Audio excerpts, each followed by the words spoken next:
Hi అండి అందరికి. గత వీడియోలో 2000 ప్రశ్నాపత్రంలో అంటే 14 ప్రశ్నల వరకు తెలుసుకోవడం జరిగింది. ఈ వీడియోలో 14వ ప్రశ్నని మళ్ళీ చెప్పి అంటే మొదలు పెడతానండి. ఓకే, మరి 14వ ప్రశ్నకు సంబంధించి జనన కాలాన్ని అనుసరించి వరుస క్రమం అని అన్నాడు. జనన కాలాన్ని అనుసరించి వరుస క్రమం అని అన్నాడు. ఇక్కడ మహమ్మద్ ఇక్బాల్ విషయానికి వచ్చినట్లయితే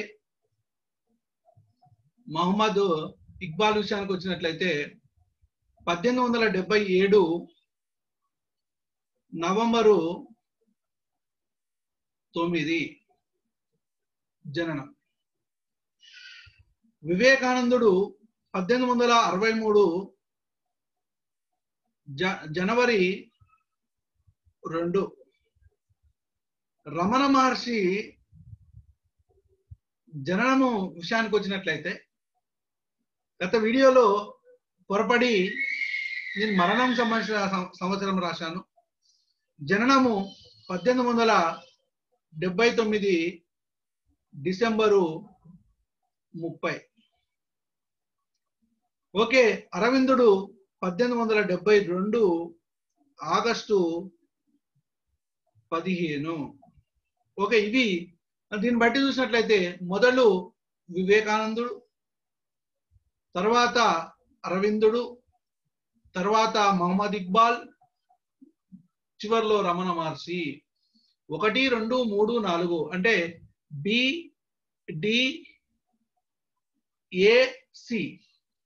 BDAC అంటే 14వ దానికి ఆన్సర్ వచ్చేసి BDAC. Okay, 3 is the correct answer గా మనము చెప్పుకోవచ్చు. ఓకేనా, రైట్. తర్వాత 14వ తర్వాత నెక్స్ట్ 15వ ప్రశ్నకు వెళ్ళిపోదాం.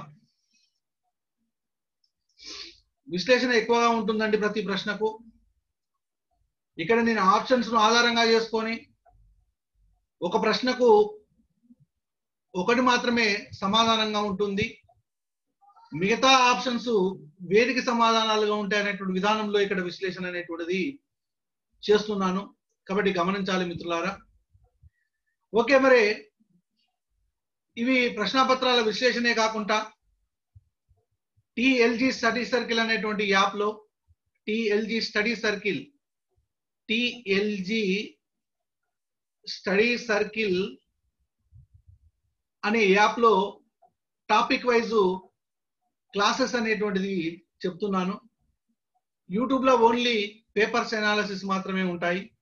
టాపిక్ వైజ్ అంటే భాషా శాస్త్రము, బాల వ్యాకరణము, చందోదర్పణము,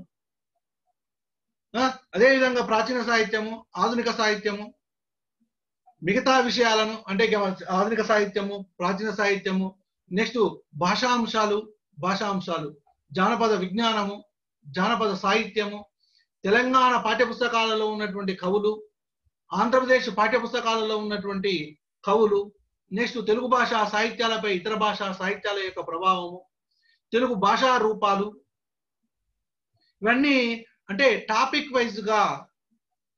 మరి ఇప్పుడు ఆ యాప్ లో వీడియోలను పొందుపరుస్తున్నాను. ఏ టాపిక్ కావాలనంటే ఆ టాపిక్ వీడియో చూసుకోవచ్చు. బాల వ్యాకరణంలో సంజ్ఞా పరిచ్ఛేదము కావాలనుకోండి, సంజ్ఞా పరిచ్ఛేదం చూసుకోవచ్చు. సంధి పరిచ్ఛేదం కావాలంటే సంధి పరిచ్ఛేదం చూసుకోవచ్చు. ఏ అంశము సంబంధించినటువంటి డౌట్ ఉన్నా కానీ టాపిక్ వైజ్ వీడియోలను అందులో పొందుపరుస్తున్నాను. ప్రస్తుతము వీడియోల రూపకల్పన అనేటువంటి జరుగుతుంది. ప్రతిరోజు 4 వీడియోలను ఆ యాప్ లో అప్లోడ్ చేస్తున్నాను.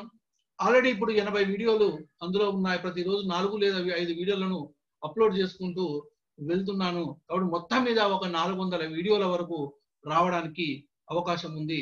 ఆ 400 వీడియోలు మీరు చూసినట్లయితే తెలుగు సాహిత్యానికి సంబంధించి JL పరీక్ష రాసిన, DL పరీక్ష రాసిన, నెట్ పరీక్ష రాసిన, సెట్ పరీక్ష రాసిన, PGT పరీక్ష రాసిన, TCT రాసిన, DSC రాసిన, LP రాసిన, ఏ పరీక్ష రాసినా కానీ మరి ఆ వీడియోలకి వెళ్ళే ప్రశ్నలు రావడానికి అవకాశం ఉంటుంది.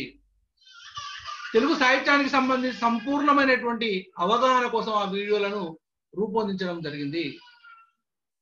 అంటే ఇప్పటి వరకు కొన్ని రూపొందించాను.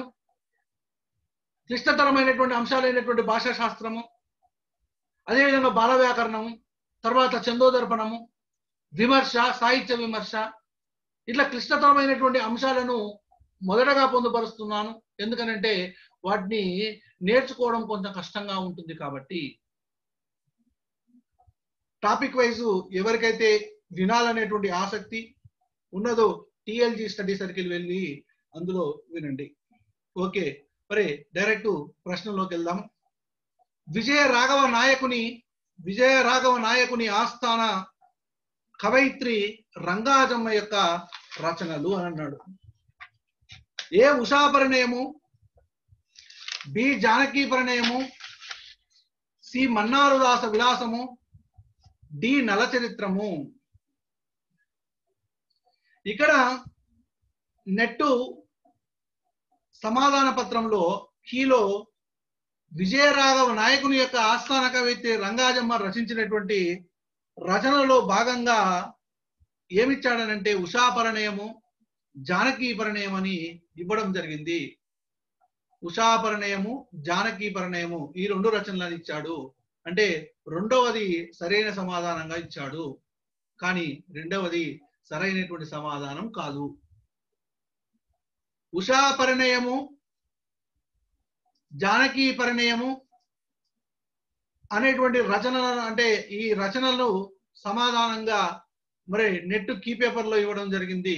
ఇది కాదు. ఏంటి సార్ మరి ఆన్సర్ ఏంటిది అని అంటే, విజయరాఘవ నాయకుని యొక్క ఆస్థాన కవయిత్రి అయినటువంటి రంగాజమ్మ ఉషా పరిణయం అనేటువంటి పసుపులేటి రంగాజమ్మ అంటారు. ఉషా పరిణయం అనేటువంటి ప్రబంధాన్ని రాసింది. ఉషా పరిణయం అనేటువంటి ప్రబంధాన్ని రాసింది. మన్నారుదాస విలాసం అనేటువంటి యక్షగానము ప్రబంధం. ఓకేనా? మన్నారుదాస విలాసం అనేటువంటి యక్షగానాన్ని రాసింది. మరి జానకీ పరిణయాన్ని ఎవరు రాశారు? టేకుమల్ల రంగసాయి అనేటువంటి వ్యక్తి రాయడం జరిగింది. టేకుమల్ల రంగసాయి.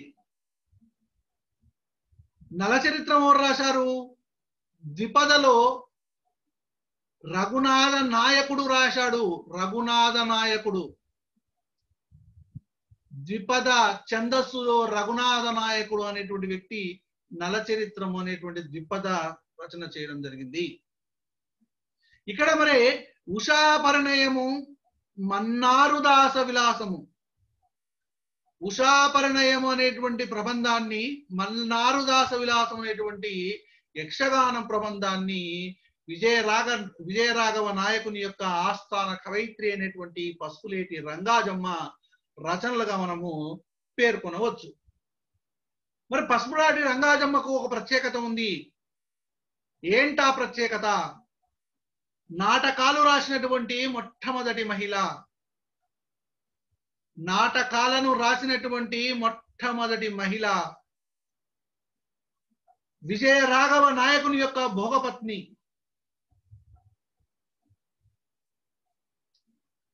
విజయరాఘవ నాయకుని చేత కనకాభిషేకం చేయించుకున్నటువంటి కవయిత్రి.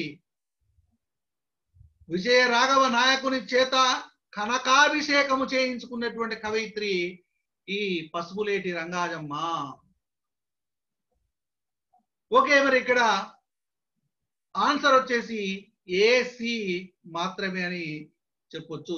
ఒకటవది ఆన్సర్ గా మనము చెప్పొచ్చు 15వ దానికి. ఓకేనా? నెక్స్ట్ 16వ ప్రశ్నకు వెళ్ళిపోదాం డైరెక్ట్ గా. రైట్.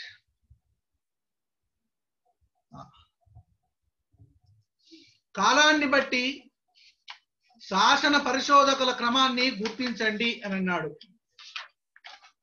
కాలాన్ని బట్టి శాసన పరిశోధకుల యొక్క క్రమాన్ని గుర్తించండి. మరి అందరికంటే పెద్దవాడుగా ఇందులో బూదరాజు రాధాకృష్ణ, కేకే రంగనాథాచార్యులు, కందప్ప చెట్టి, వేటూరి ప్రభాకర శాస్త్రి. ఇందులో వేటూరి ప్రభాకర శాస్త్రి మొదలు, తర్వాత బూదరాజు రాధాకృష్ణ, తర్వాత కందప్ప చెట్టి, తర్వాత కేకే రంగనాథాచార్యులు. అంటే ఇప్పుడు డిఏసిబి, డి మొదలు అంటే వేటూరి ప్రభాకర శాస్త్రి, బూదరాజు రాధాకృష్ణ, కందప్ప చెట్టి, రంగనాథాచార్యులు. ఇది శాసన పరిశోధకుల యొక్క క్రమం. కొంచెము టెక్నికల్ గా ఆలోచన చేసి దీనికి సమాధానాన్ని గుర్తించాలి. ఒకటే గుర్తుపెట్టుకోండి అమ్మా, పేపర్ తయారు చేసేటువంటి వ్యక్తి ముఖ్యంగా కాలాల మీద, అంటే ఆ వరుస క్రమము అంటే కాలక్రమాన్ని ఆధారంగా చేసుకొని ప్రశ్నలు అడుగుతున్నాడు. అంటే ఎవరు ముందు ఎవరు తర్వాత అనేటువంటి తప్పనిసరిగా చూడాలి. ఎవరైనా ఒక కవి గురించి చదివేటప్పుడు ఆయన కాలాన్ని, ప్రాచీన కవుల యొక్క కాలాన్ని అందరూ గుర్తుపెట్టుకుంటున్నారు, కానీ ఆధునిక కవుల యొక్క, ఆధునిక పరిశోధకుల యొక్క, శాసన పరిశోధకుల యొక్క కాలాన్ని గుర్తించుకోలేకపోతున్నారు. ఇక్కడ ఆధునిక కవులకు సంబంధించి, ఆధునిక పరిశోధకులకు సంబంధించినటువంటి సమాచారాన్ని ఎక్కువగా అడుగుతున్నాడు, కాలాల యొక్క సమాచారాన్ని ఎక్కువగా అడుగుతున్నాడు. కాబట్టి ఎవరైనా ఒక కవి గురించి నేర్చుకునేటప్పుడు ఆ కవి ఎప్పుడు పుట్టిండు, ఎప్పుడు మరణించిండు అనేటువంటి అంశాలను క్షుణ్ణంగా నేర్చుకోవాలి. ఈ మధ్యలో ఇంకా ఏం చేస్తున్నాడు అంటే, గత 2-3 సంవత్సరాల క్రితము కాలాలను గుర్తుపెట్టుకొని పోయిన తర్వాత ఈ సంవత్సరం ఏమడుగుతున్నాడు, ఈ సంవత్సరం ఏమడిగాడంటే అతని యొక్క రచనల యొక్క వరుస క్రమాన్ని గుర్తించని అన్నాడు. అంటే సంవత్సరానికి ప్రశ్నల యొక్క తీరు మారుతుంది. మనం ఒక రకంగా ప్రిపేర్ అయిపోతున్నాము, ప్రశ్న అడిగేటువంటి తీరు వేరే విధంగా ఉంటుంది. కాబట్టి ఎంతో లోతుగా పరిశీలిస్తేనే మనము ప్రశ్నపత్రాన్ని చేయగలుగుతాము. మామూలుగా చదువుకుంటూ పోతే మాత్రము చేయలేము. కానీ ప్రశ్నపత్రాల విశ్లేషణ వల్ల చాలా మందికి న్యాయం జరిగింది. ఎందుకంటే ఆ విశ్లేషణ వల్ల ఎలిమినేషన్ మెథడ్లో సమాధానాలను గుర్తించడం జరిగింది. దాని ద్వారా కొంతమందికి సమాధానాలు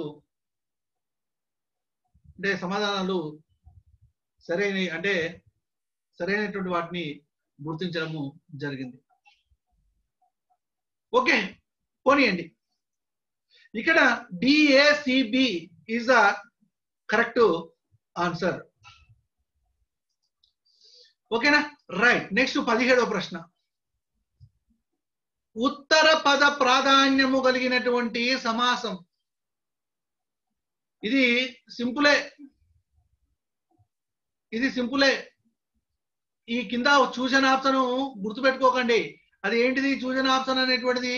నేను తీసుకున్నటువంటి ప్రశ్నాపత్రంలో ఆ అబ్బాయి గుర్తించినటువంటి సమాధానము అది కాదు, అది మర్చిపోండి. రైట్. ఉత్తర పదార్థ ప్రాధాన్యము కలిగినటువంటి సమాసము. రైట్. ఇప్పుడు బహువ్రీహి సమాసము అని అన్నాము. బహువ్రీహి సమాసము యొక్క నిర్వచనం చూసినట్లయితే అన్య పదార్థ ప్రాధాన్యము.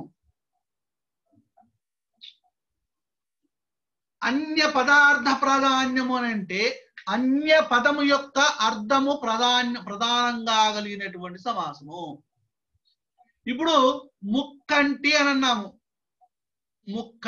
అన్నాము. ఏమైతుంది? 3 కన్నులు కలవాడు.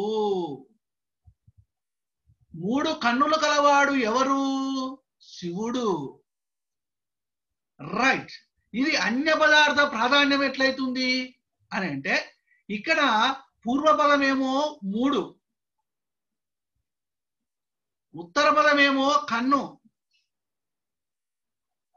పూర్వపదం ఏంటిది? 3, ఉత్తర పదం ఏంటిది? కన్ను. పూర్వపదం యొక్క అర్థము ప్రధానంగా కాకుండా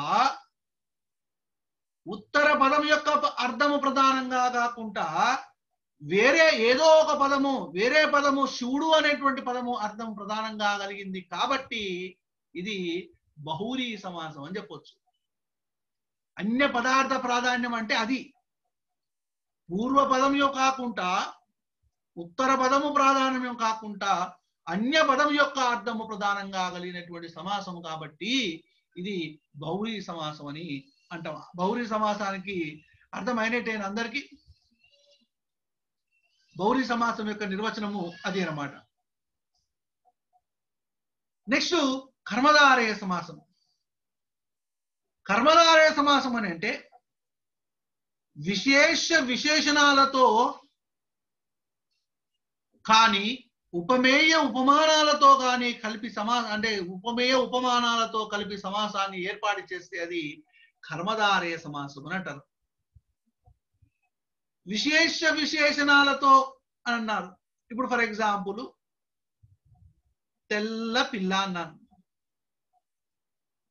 తెల్ల పిల్ల అన్న. ఇక్కడ తెల్ల అనేది పూర్వపదము, పిల్ల అనేది ఉత్తర పదం. ఇది కర్మధారయం అవుతుందా కాదా చూడాలి ఫస్ట్. పిల్లలు చాలా మంది ఉన్నారు, అది విశేష్యం. అందులోకెళ్ళి తెల్ల పిల్లని బయటికి తీసిన, ఏదైతే బయటికి తీస్తామో అది విశేషణము. దేని నుంచి అయితే తీస్తామో అది విశేష్యము. విశేష్యము విశేషణము రెండు ఉంది కాబట్టి ఆ సమాసము కర్మధారయ సమాసం. క్లియర్?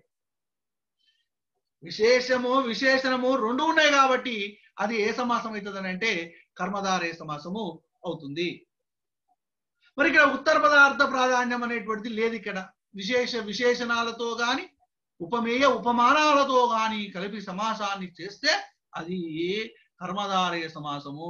బహుళీ సమాసం అంటే అన్య పదార్థ ప్రాధాన్యము, ఇది కాదు. కర్మధారయ సమాసం అంటే ఇది కూడా కాదు. ఇక తత్పురుష సమాసం అంటే ఏందో చూద్దాం. తత్పురుష సమాసం అంటే ఇది బహుళీ సమాసం కాదు. తత్పురుష సమాసం అని అంటే చూద్దాం. తత్పురుష సమాసం అని అంటే ఉత్తర పదము యొక్క అర్థం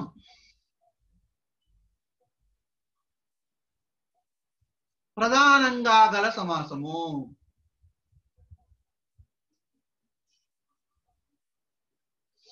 ఉత్తర పదము యొక్క అర్థము ప్రధానంగా కలిగినటువంటి సమాసము తత్పురుష సమాసం. ఏం జరుగుతాయి? దీనికే ఇంకొక పేరు కూడా ఉంది తత్పురుష సమాసానికి.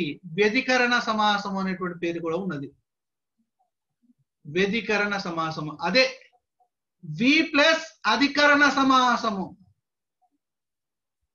వి ప్లస్ అధికరణ సమాసము విభక్తి ప్రత్యయాల ఆధారంగా ఏర్పడేటువంటి సమాసమే వ్యధికరణ సమాసము. ఈ వ్యధికరణ సమాసానికే ఇంకొక పేరు తత్పురుష సమాసము. ఈ తత్పురుష సమాసం మళ్ళీ 8 రకాలు. ప్రథమా తత్పురుష సమాసము, ద్వితీయా తత్పురుష సమాసము, తృతీయా తత్పురుష సమాసము, చతుర్థి తత్పురుష సమాసము, పంచమి తత్పురుష సమాసము, షష్ఠీ తత్పురుష సమాసము, సప్తమీ తత్పురుష సమాసము, అష్టమి ఉందా లేదు 9 తత్పురుష సమాసము.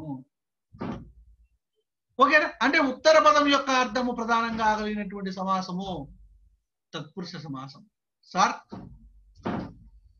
పూర్వపదము ఉత్తర పదము ఈ రెండు పదాల యొక్క అర్థము ప్రధానంగా కలిగినటువంటి సమాసం ఏమైనా ఉన్నదా అంటే ఉన్నది. అదే ద్వంద్వ సమాసం. అదే ద్వంద్వ సమాసం. ఉభయ పదార్థ ప్రాధాన్యము కలిగినది. ఓకేనా సార్? కేవలము పూర్వ పదం యొక్క అర్థము ప్రధానంగా కలిగినటువంటి సమాసం ఏమైనా ఉన్నదా? అవ్యయీభావ సమాసం. అవ్యయీభావ సమాసము.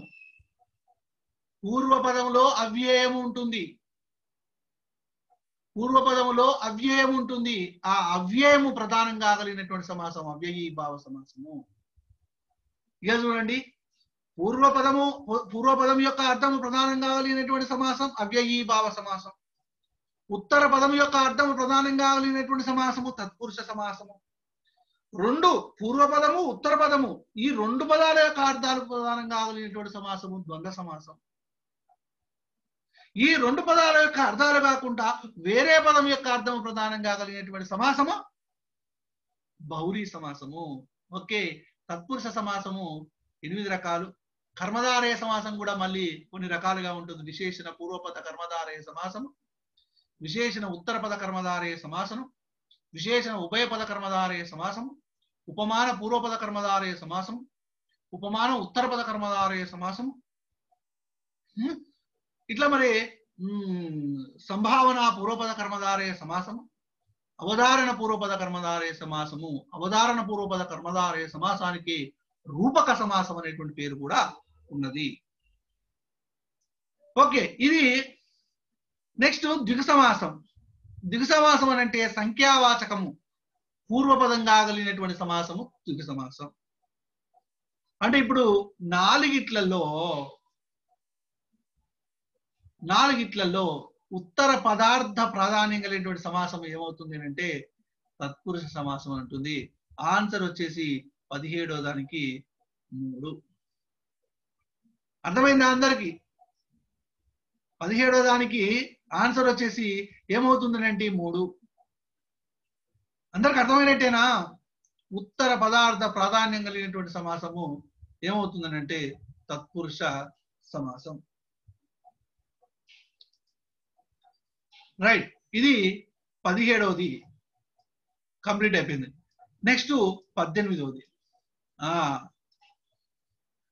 చాలా అసలు ఎంత సబ్జెక్ట్ వస్తుందంటే ఇది ఒక్కొక్క బిట్టు తెలుసుకుంటుంటే నేను ఒక తత్పురుష సమాసము గురించి చెప్పి వదిలేస్తే అయిపోతుంది, క్లియర్. కానీ దాంట్లో ఏముండదు,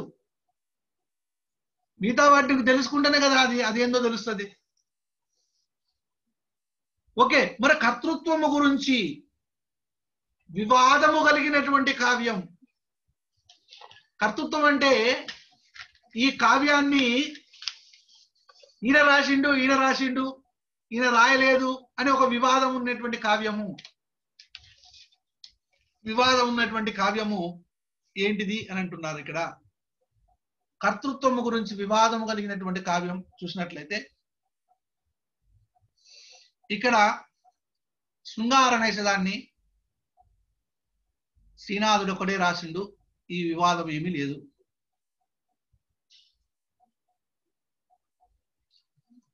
క్రీడాభిరామము ఇది దీనికి వివాదం ఉన్నది. వినుకొండ వల్లభామాత్యుడు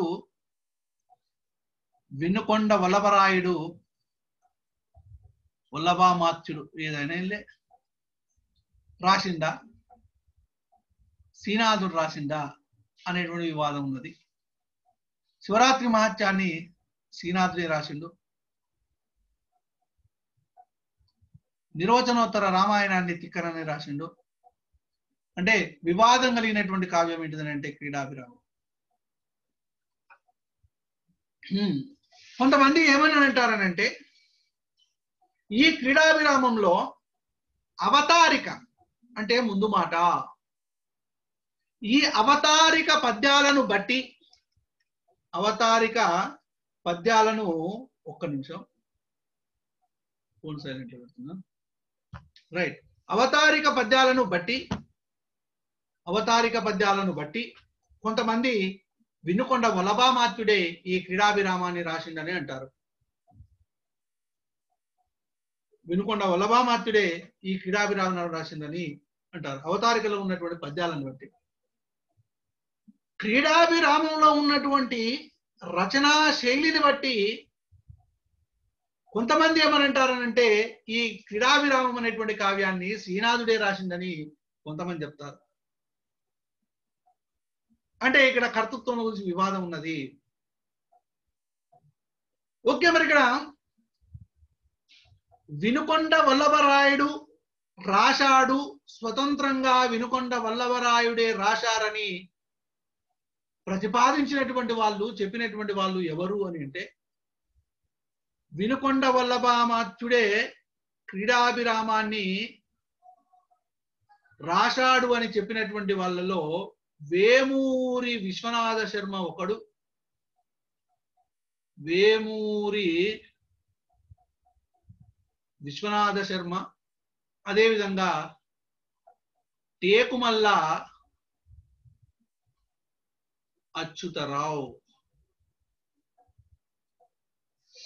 వినుకొండ వల్లభామాత్యుడే రాశాడు అని చెప్పినటువంటి వాళ్ళలో వేమూరి విశ్వనాథ శర్మ, టేకుమల్ల అచ్యుతరావు వీళ్ళిద్దరు.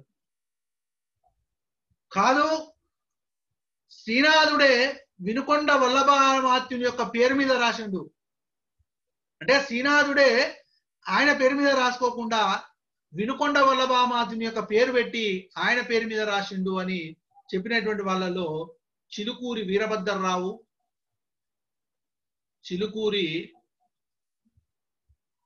వీరభద్రరావు, ఇంకా వేటూరి ప్రభాకర శాస్త్రి. శ్రీనాథుడే రాసిండు కానీ ఎవరి పేరు మీద రాసిండు? వినుకొండ వల్లభామాత్యుని యొక్క పేరు మీద రాశాడు అనేటువంటి చెప్పాడు. ఓకేనా? ఈ ఇద్దరు, చిలుకూరి వీరభద్రరావు, వేటూరి ప్రభాకర శాస్త్రి. ఇంకా ఇద్దరు ఉన్నారు, ఇంకిద్దరు ఉన్నారు. ఎవరు అని అంటే బండారు తమ్మయ్య అనేటువంటి ఆయన, బండారు తమ్మయ్య, కందుకూరి ఈశ్వర దత్త,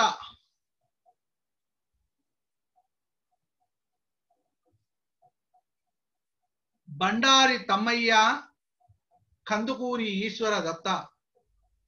మరి బండారు తమ్మయ్య, కందుకూరి ఈశ్వర దత్త వీళ్ళిద్దరూ ఏమని చెప్పారు అని అంటే శ్రీనాథుని యొక్క సహాయంతో వినుకొండ వల్లభామాత్యుడు రాశాడు అని వీళ్ళిద్దరు చెప్పారు. అంటే శ్రీనాథుని యొక్క సహాయం తీసుకున్నాడు, శ్రీనాథుని యొక్క సహాయం తీసుకొని, హెల్ప్ తీసుకొని వీళ్ళిద్దరూ అంటే చెప్పారు. అంటే వినుకొండ వల్లభరాయుడు క్రీడాభిమానం రాశారని బండారు తమ్మయ్య, కందుకూరి ఈశ్వర దత్త అనేటువంటి వాళ్ళు చెప్పడం జరిగింది. ఇక మొత్తం మీద లాస్ట్ ఫైనల్ గా వేటూరి ప్రభాకర శాస్త్రి ఏం చెప్పిండనంటే ఇవన్నీ ఉట్టిముచ్చట్లు కావు, ఉట్టిముచ్చట్లే ఇవన్నీ, ఇవన్నీ ఉట్టిముచ్చట్లే, నేను చెప్పేది ఎవరు కరెక్ట్ గా. వేటూరి ప్రభాకర శాస్త్రి ఏం చెప్పిండని అంటే క్రీడాభిరామాన్ని శ్రీనాథుడే రాసిండు అని చెప్పిండు. వీరవాళ్ళు రాసిండు అని చెప్పలే, ఎవరు రాసిండు? శ్రీనాథుడే రాసిండని క్రీడాభిరామం యొక్క పీఠికలో పేర్కొనడము జరిగింది. క్రీడాభిరామం యొక్క పీఠికలో పేర్కొనడం జరిగింది. అంటే కర్తృత్వం గురించి వివాదం కలిగినటువంటి కావ్యం అని అంటే క్రీడాభిరామం. ఇది అందరికి తెలిసిన ముచ్చటనే, కానీ ఇదంతా ఎక్స్ప్లెనేషన్ అనేటువంటిది అవసరం కాబట్టి ఇక్కడ చెప్పడం జరిగింది. అవతారికలో ఉన్నటువంటి పద్యాలను బట్టి అవతారికలో ఉన్నటువంటి పద్యాలను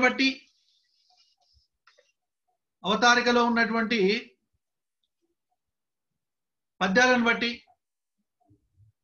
వినుకొండ వల్లభరాయుడు రాశాడని, రచనా శైలిని బట్టి శ్రీనాథుడు రాశాడని కొంతమంది పేర్కొనడం జరిగింది. ఓకేనా? ఇక్కడ కర్తృత్వం గురించి వివాదం కలిగినటువంటి కావ్యం ఏంటంటే Kreedabhiramam is the right answer. Next 19వ సర్ విలియం జోన్స్ ఇంగ్లీష్ లో అనువదించినటువంటి సంస్కృత రచనలు. సర్ విలియం జోన్స్ ఇంగ్లీష్ లో అనువదించినటువంటి సంస్కృత రచనలు. Option A Shakuntalam, option B Manusmriti, option C Kadambari, option D Megha Sandesham. Okay, ఈ శాకుంతలం అనేటువంటి దాన్ని, మనుస్మృతి అనేటువంటి దాన్ని, ఈ రెండు సంస్కృత రచనలని ఇంగ్లీషులోకి అనువాదం చేసిండు. ఈ రెండింటిని కాదు, ఇవి కావు, డైరెక్ట్ చెప్పేస్తుంది. ఎట్లా కూడా సర్ విలియం జోన్స్ అనేటువంటి ఆయన 13 భాషలలో పండితుడు. 13 భాషలలో పండితుడు. అందుకే ఈయనను ఏమంటారు అంటే మహోన్నత బహుభాషావేత్త అని అంటారు. మహోన్నత బహుభాషావేత్త అని అంటారు. మహోన్నత బహుభాషావేత్త అని అంటారు. 13 భాషలలో అయిన పండితుడు, మహోన్నత బహుభాషావేత్త అని అనడం జరుగుతుంది. మరి ఇక్కడ ఈ మనుస్మృతిని సంస్కృతంలో క్రీస్తు పూర్వము 200 నుంచి క్రీస్తు శకము 200 మధ్యలో రచింపబడినటువంటి ఈ మనుస్మృతి అనేటువంటి కావ్యాన్ని విలియం జోన్స్ ఆంగ్లంలోకి తర్జుమా చేశాడు. ఏ సంవత్సరంలోనే అంటే 1700 అంటే 96 ఆ ప్రాంతంలో అని అంటారు, కానీ 94 అంటే ఆ 1750 1800 మధ్యలోనే, 1750 1800 మధ్యలోనే తర్జుమాకు చేయడం జరిగింది. శాకుంతలం అనేటువంటి దాన్ని ఇంగ్లీష్ లోకి ఏ పేరుతోటి అంటే శాకుంతల అండ్ ఇండియన్ డ్రామా అని పెట్టి 1789 లా దీన్ని ఇంగ్లీష్ లోకి ట్రాన్స్లేషన్ చేసినారు. శాకుంతల అనేటువంటి పేరుతోటి 1789 లో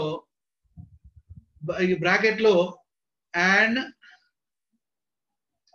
ఇండియన్ డ్రామా అనేటువంటి పేరుతోటి ఈ సాంస్క్రిట్ రచనలను ఇంగ్లీష్ లోకి ట్రాన్స్లేషన్ చేయడము జరిగింది. సర్ విలియం జోన్స్ ఇంగ్లీష్ లోకి అనువదించినటువంటి సంస్కృత రచనలు Shakuntalam, Manusmriti is the correct answer. ఓకేనా? రైట్. అంటే ఆన్సర్ వచ్చేసి 1 AB మాత్రం. ఓకేనా? రైట్. నెక్స్ట్ రైట్ 20వ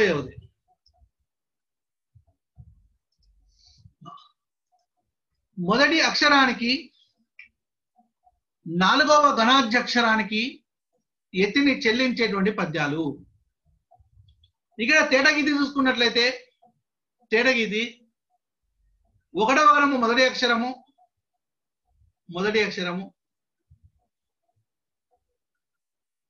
4వ గణము మొదటి అక్షరం.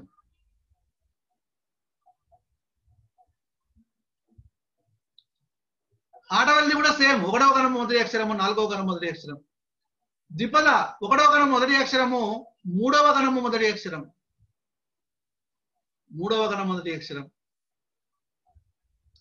సీసము ప్రతి పాదంలోని 1వ గణం మొదటి అక్షరం, 3వ గణం మొదటి అక్షరము, 5వ గణం మొదటి అక్షరము, 7వ గణం మొదటి అక్షరం. అంటే ఒక పాదాన్ని 2 అర్ధ భాగాలుగా విభజించినప్పుడు మొదటి అర్ధ భాగంలోనే 1వ గణం మొదటి అక్షరము, 3వ గణం మొదటి అక్షరము, 2వ అర్ధ భాగంలోనే 5 అంటే 5 7 ఇట్లా అన్నమాట. అంటే మొత్తం మీద పాదం మొత్తం చూసుకున్నట్లయితే 1 3 5 7 గణాల మొదటి అక్షరానికి యతిని చెల్లించబడదు. అంటే ఇక్కడ మొదటి అక్షరానికి 4వ గణాధ్యక్షరానికి యతిని చెల్లించేటువంటి పద్యాలు తేటగీతి, ఆటవెలది. చాలా సింపుల్. తేటగీతి ప్రతి పాదమునందు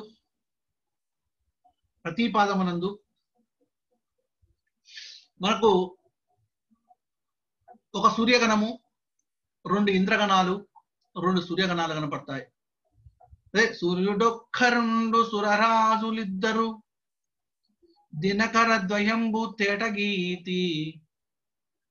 సూర్యుడొక్కరుండు సురరాజులిద్దరు దినకర ద్వయంబు తేటగీతి. ఆటవెలది. ఆటగిలి. ఇనగణ త్రయంబు ఇంద్రద్వయంబు, ఆర్క పంచకంబును ఆటవెలది. ఆర్క పంచకంబు ఆటవెలది అంటే 3 సూర్యగణాలు, 2 ఇంద్రగణాలు, 1 3 పాదాల్లో, 2 4 పాదాల్లో 5 సూర్యగణాలు అనేటువంటివి ఉంటాయనేది ఆటవిలది. ఇంకా ద్విపద తెలుసు, 3 ఇంద్ర 1 సూర్య. సీసము 6 ఇంద్రగణాలు 2 సూర్యగణాలు ప్రతిపాదం నందు. ఓకేనా? ఇది మరి మొదటి అక్షరానికి 4వ గణాధ్యక్షరానికి యతిని చెల్లించేటువంటి పద్యాల్లో చూసినట్లయితే తేటగీతి ఆటవిలది. ఇది కొంచెం సింపుల్ గానే వచ్చింది ప్రశ్న. అంటే ఏబి ఆన్సర్ గా మనము చెప్పుకోవచ్చు. ఏబి చెప్పొచ్చు. ఓకేనా అండి? రైట్. నెక్స్ట్ 21వ ప్రశ్న నుంచి తర్వాత వీడియోలో మనము చూస్తాం. ఇంతకుముందు లాగా గంటలుగా వీడియోలు ఉంటే ఇబ్బందికరంగా ఉంటుంది కాబట్టి ఏం చేస్తున్నానంటే ఒక 30 నిమిషాలు 35 నిమిషాల విడివితోటి వీడియోలను చేస్తున్నాను. ఇబ్బంది కాకుండా ఉన్న వీడియోలను చేస్తున్నాను. కాబట్టి 21వ ప్రశ్న నుంచి తర్వాత వీడియోలను చూద్దాం.